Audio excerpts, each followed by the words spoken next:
Good afternoon from the Flying Can Ranch down here in Cedar Creek Lake, Texas. Well, earlier this morning I did a tabletop review of a Beeman RS2 dual caliber. So we're going to set this down. I think I've got the scope. I've been playing with it all morning long. Again, I haven't shot this gun a whole lot. Had a lot of years, but I haven't shot it a whole lot. But instead of doing a standing freehand, I will do a seated at 3 yards, so I don't bore everybody to death trying to prove how good I can shoot, which is not kind of embarrassing. I've watched my videos very long going, so we're gonna slow this one down, or speed it up, I should say, and we're gonna make it happen. And if I swear to God, if I take out these pickle bottles right off the top, I'll just probably quit filming because that's just how good it is. So, all right, big daddies, big girls, let's kick back, let's have some fun, and let's get this camera down here. Let's see what we can come up with, where it's not going to fall over on me like it's done in the past. Get back over where I was. Spider.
Well, I hope that video helped. That was so bad. Yes, sirree.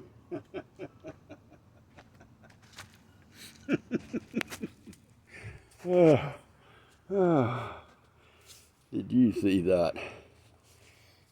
So, let's see if I was deer in. Pretty good. Yeah, I got him right there. You can kind of see it there at the bottom of the bottle. And I don't hear that pellet nowhere. So I do believe that she come clean through her. Okay, that's one.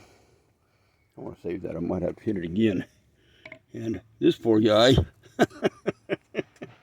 Yeah, I sheared him right down. There too.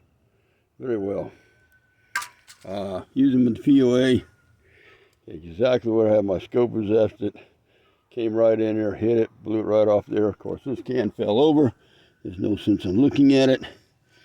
And again, right where my POR was set up, point of reference, got it right there. Man, that was fantastic. Better than I thought it was going to come out. I'm going to set these back up real quickly because Big Daddy going to do some more hitting as I move on. But there you go.